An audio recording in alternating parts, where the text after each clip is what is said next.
WordPress में जब हम ब्लॉक्स में काम करते हैं तो ब्लॉक्स में एक ऑप्शन हमारे पास ये माइंड में आता है कि अगर हम एक या एक से ज़्यादा ब्लॉक्स को इकट्ठा मूव करना चाहें तो किस तरह से कर सकते हैं।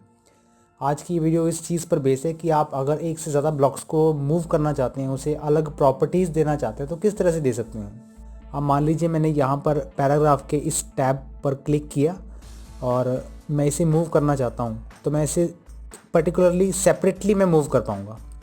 अगर मैं इन दोनों को मूव करना चाहता हूँ तो मुझे इन दोनों को मूव करने के लिए इन सभी को सेलेक्ट करना होगा और यहाँ से ऑप्शन पर राइट क्लिक करके आपको इसे ग्रुप करना होगा। आप जैसे इसे ग्रुप करते हैं तो आप इन दोनों पैराग्राफ और इस कोट टेक्स्ट को इकट्ठा ही मूव कर पाएंगे कुछ इस तरह से।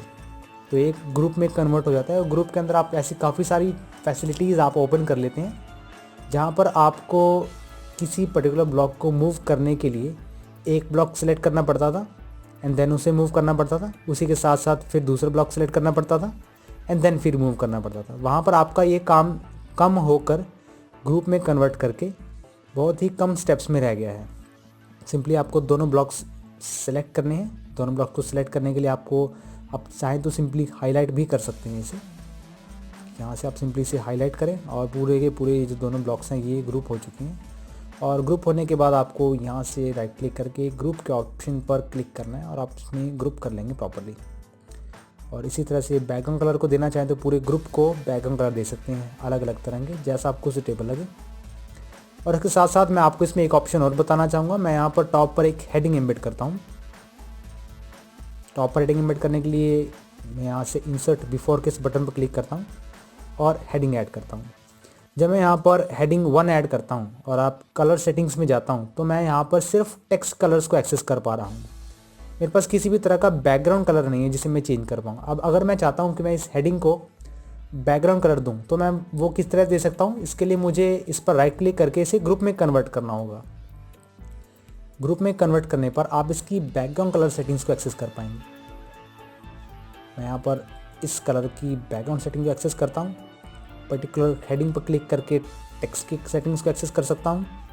वाइट करता हूँ इसे और अब अगर मैं इसे अपडेट करके इसका प्रीव्यू देखता हूँ रिफ्रेश करके, तो आपको ये जो हेडिंग का ब्लॉक है ये इस तरह से विद बैकग्राउंड देखने को मिलता है क्योंकि हमने इसे ग्रुप में कन्वर्ट किया है। अगर आप इस पूरी हेडिंग को वाइड स्क्रीन पर, वाइड लेंथ पे देखना चाहते हैं, वाइड विड्थ पे देना चाहते हैं, तो उसके लिए आपको इस ऑप्शन पर क्लिक करना है और फुल विड्थ पर सिलेक्ट करना है। अपडेट करते ही रिफ़्रेश करें और आपकी हेडिंग कुछ इस तरह से विजिबल होगी पूरी की पूरी स्क्रीन पर इस तरह से। तो ये फ़ायदा है ग्रुप्स का। ग्रुप्स ब्लॉक्स को कन्वर्ट करने पर आपके पास काफ़ी सारी प्रॉपर्टीज़ अलग भी खुलती हैं, जिसमें से ये एक सेटिंग अलग थी। इसमें पर्टिकुलर हेडिंग को हम बैकग्राउंड कलर नहीं दे पा रहे थे, लेकिन ग्रुप में कन्वर्ट करके हमने उसे properly background colour add on कर दिया। तो ये बेनिफिट है ग्रुप टेक्स्ट का, ग्रुप ब्लॉक का। और इसके साथ साथ आप मल्टीपली इन ब्लॉक्स को मूव कर सकते हैं। अगर आप एक से ज़्यादा आइटम्स को ग्रुप में रखना चाहते हैं तो उसके लिए आपको वो पूरे के पूरे ब्लॉक को सिलेक्ट करना है कुछ इस तरह से। सिंपली ब्लॉक सेलेक्ट करें। ब्लॉक सेलेक्ट करने के बाद शिफ्ट प्रेस करें अपने कीबोर्ड बटन पर। नहीं यार, बस इस तरह से आप ग्रुप ब्लॉक को यूज़ में ला सकते हैं। ग्रुप ब्लॉक अगर आप इंडिपेंडेंटली ऐड करना चाहते हैं विदाउट किसी ब्लॉक, एग्जिस्टिंग ब्लॉक को ग्रुप में ऐड करने के, उसके लिए आपको प्लस साइन पर क्लिक करना है और इसे क्लॉप्स करें एंड लेआउट एलिमेंट्स में आपको यहाँ ग्रुप टैब पर क्लिक कर देना है। तो इस तरह से आप ग्रुप एलिमेंट ऐड कर सकते हैं और इसके अंदर काफ़ी सारे एलिमेंट्स ऐड कर सकते हैं। तो ये थे आपके पास ग्रुप ब्लॉक रिलेटेड ऑप्शंस।